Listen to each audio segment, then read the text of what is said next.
and thank you very much, Senator Payne. Good morning, Senators, distinguished guests. I want to take a second and really applaud you, Senator, for your vision and leadership for calling this hearing today. It's incredible to see elected leaders, labor leaders, fast food workers, brothers and sisters from 5 continents across the globe here in this room this morning.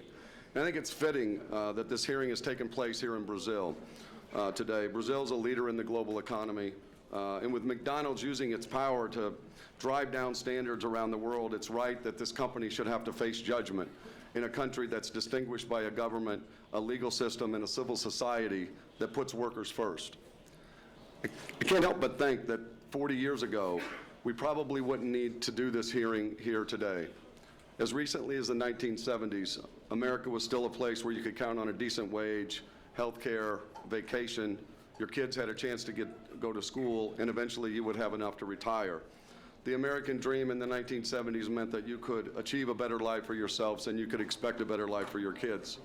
But after 4 decades of the corporate-led strategies of deregulation, detaxation, and deunionization, America is now in a much different place.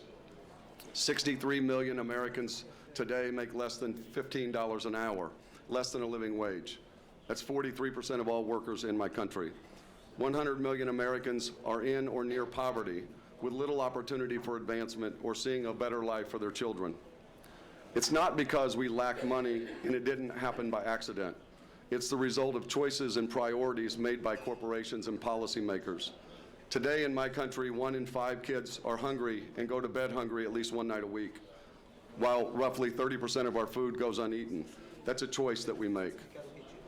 Last year, Wall Street bonuses were more than all of the minimum wage workers made combined, and that's a choice that we make. Corporate profits make up a larger share of the U.S. economy, while wages make up the lowest share in history, and that's a choice that we make. America has always exported our culture and ways of doing business. For too long now, we've been exporting a global race to the bottom, and it's damaging workers, communities, politics, and societies. Here in Brazil, the Congress is debating outsourcing, a tool that's already widely used by U.S. companies to juice profits by driving down pay and ducking responsibility for workers. There's no question that the anti-worker business practices are threatening all of us, and no company is more responsible than McDonald's, which has pioneered and perfected a brand of cannibal capitalism that's driving the global race to the bottom. It's a business model based on eating its own. Instead of feeding and nourishing workers with respect, dignity, fair pay, and opportunities to advance, it feeds on people, treating workers as commodities to be used up and discarded. Instead of feeding communities and society with good jobs and paying its fair share of the taxes, it feeds on community, forcing people into dead-end jobs and avoiding taxes needed to fund health care and education. This cannibal capital business model chews up and spits out the very people and communities it needs to be successful. It's unsustainable from a business perspective, but more importantly, it's morally wrong. What's worse about McDonald's cannibal capitalism is its supersized impact on the global economy. With 1.9 million workers, McDonald's is the 2nd largest private sector employer in the world. It's the largest employer of employers, with 34,000 franchise stores in more than 190 countries. It's the biggest purchaser of beef, chicken, lettuce, tomatoes, and bread, and it's the world's largest food supplier, feeding 69 million people a day. McDonald's influence is huge, but instead of using its global scale to support good jobs and lift standards in the service sector, it uses its enormous footprint for just the opposite. McDonald's is a bully that thinks it can come into any country, ignore the laws, exploit workers, pull out the profits. Its cannibal capitalism business model matters to everyone because it hurts everyone: workers, suppliers, competitors, governments, and consumers. Here's the reality for American workers in the fast food industry. There are cooks and cashiers that walk miles to work every day because they can't afford public transportation. Families cramming 7 people into a single room, and workers forced to sell their own plasma to blood banks because they can't support themselves any other way. Workers cannot survive on McDonald's low pay, and McDonald's had the audacity to tell them to take a second job to make ends meet, to go on food stamps if they're hungry, and to sing if they were stressed out. I'm actually not kidding. When McDonald's pays its cooks and cashiers as little as it possibly can, it pushes wages down throughout the service sector, fueling massive income inequality. But low pay is just one way that McDonald's business model hurts workers. Worldwide, McDonald's has repeatedly been found guilty of wage theft, stealing from the paychecks of its own workers, people it already pays far too little. In the U.S., class action lawsuits allege the company is systematically stealing workers' wages by forcing them to work off the clock, shaving hours off their time cards, and not paying overtime. Workers in Brazil filed 2 lawsuits this year against McDonald's, detailing decades of labor violations in every Brazilian state. Wage theft has also been documented in Japan and Russia, among other countries. McDonald's wage theft is truly a global crime spree. In its drive to maximize profits, McDonald's sacrifices worker safety. Through its central computer system that dictates staffing levels and the speed of work, McDonald's creates a highly unsafe environment where workers are required to meet tight production and speed benchmarks, even while working with scalding oil and hot grills.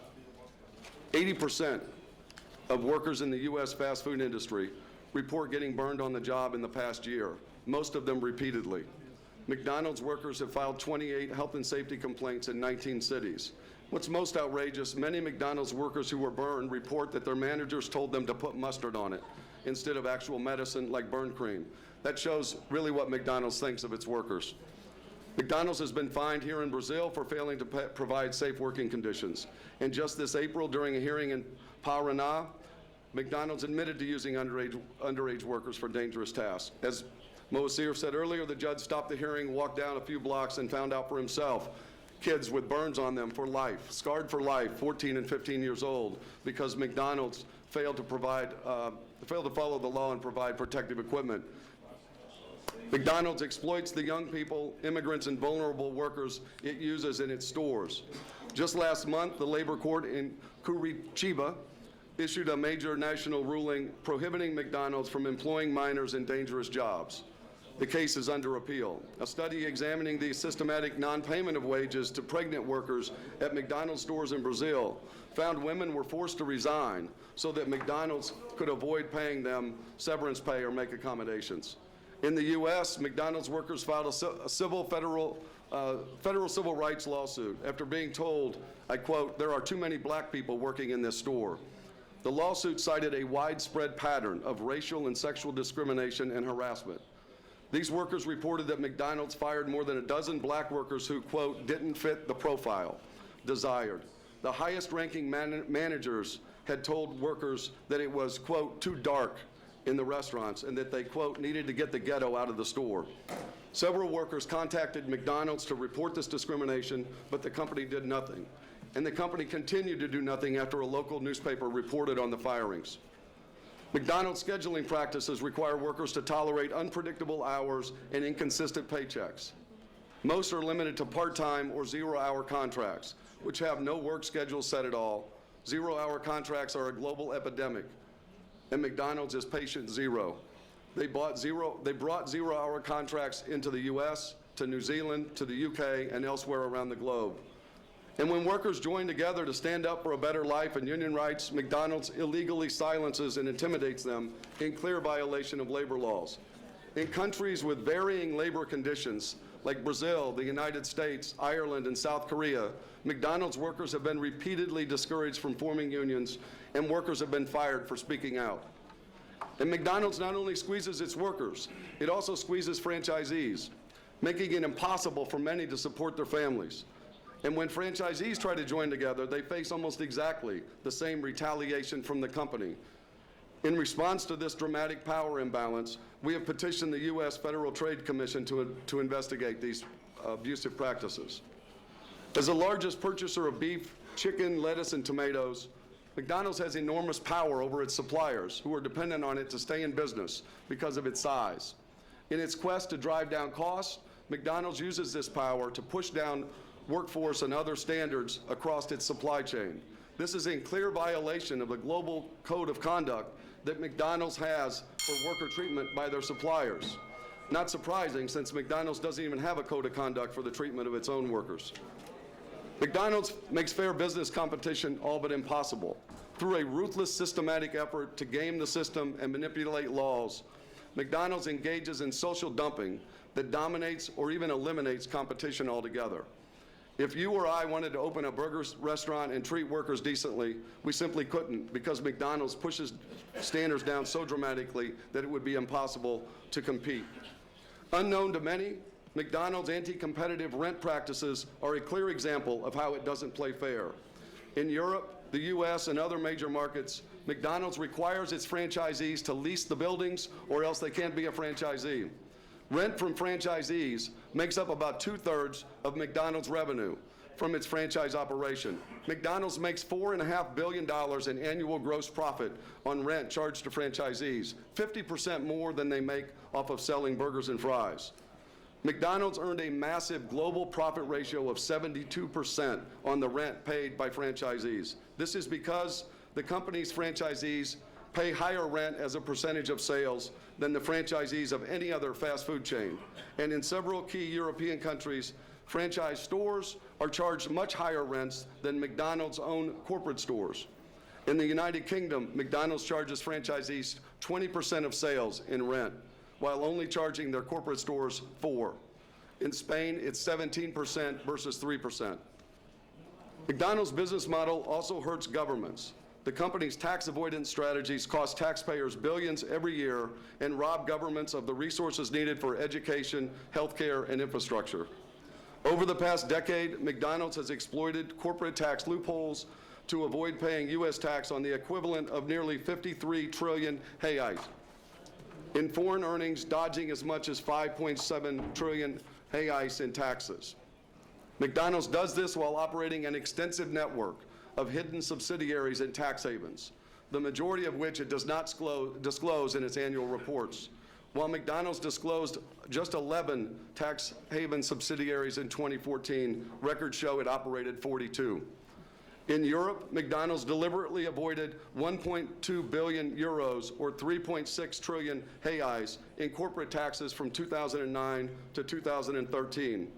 It did this by moving its European headquarters from the UK and channeling royalty payments into a tiny Luxembourg subsidiary that has just 13 employees. In Australia, McDonald's has dodged more than 1.6 trillion reais in taxes. And McDonald's is doing the same thing here in Brazil. Last week, we petitioned the Public Prosecutor's Office for a public inquiry into McDonald's tax avoidance practices. Investigations have been initiated by authorities in at least 6 countries, and the European Union is currently looking into McDonald's tax arrangements. McDonald's race to the bottom also hurts consumers. In China, an undercover television investigation accused the company last July of using a mainland supplier that relabeled expired meat. The tainted meat reached across China and into Hong Kong and Japan, according to CNN, which quoted McDonald's Japan as saying the scandal had, quote, negative impact on sales and consumer confidence. That says it all about the way McDonald's feels about their customers' health. They put their health and safety at risk, and they're worried about sales and their image. SEIU and our global partners have a fundamental difference with McDonald's. We think workers drive economic growth, create value for companies, and create jobs from the work they do and the money they spend. We think workers should get paid well for their hard work, and that the second largest employer in the world has a responsibility to help lift everyone up, not lead the race to the bottom. McDonald's doesn't think that way. They have a business model that fundamentally sees workers as expendable and countries as markets for them to extract profits. You know, they get a lot of benefits from being the biggest player. They get more profits, more advantages, special treatment. But along with those privileges ought to come some responsibility. It ought to be a responsibility to their workers, to the countries where they profit, and to the societies those workers come from. Holding McDonald's accountable is our air traffic controllers moment. It's our chance to end the steady decline for workers that accelerated when Ronald Reagan fired 11,000 striking air traffic controllers, undermining the power of workers for decades. It's how we can reverse anti-worker, cannibal capitalism, and it requires a global response. That's why we are here today, Senator, asking the Brazilian government to help lead. Brazil has leaders like you, Senator Paine, a government, a legal system, and a civil society that puts workers first. Brazil can lead and hold McDonald's accountable. The U.S., Europe, and others are poised to act but they need you to lead. This is a critical moment for McDonald's, with a new CEO, with its sales down, with its business model being questioned all across the globe, and with workers rising up all across the globe to demand better. McDonald's must listen to Brazil and make a choice about its future. If you act, other countries and governments will follow to end McDonald's cannibal capitalism and put a stop to the global race to the bottom. Thank you very much. Esse foi o Squat Courtney, diretor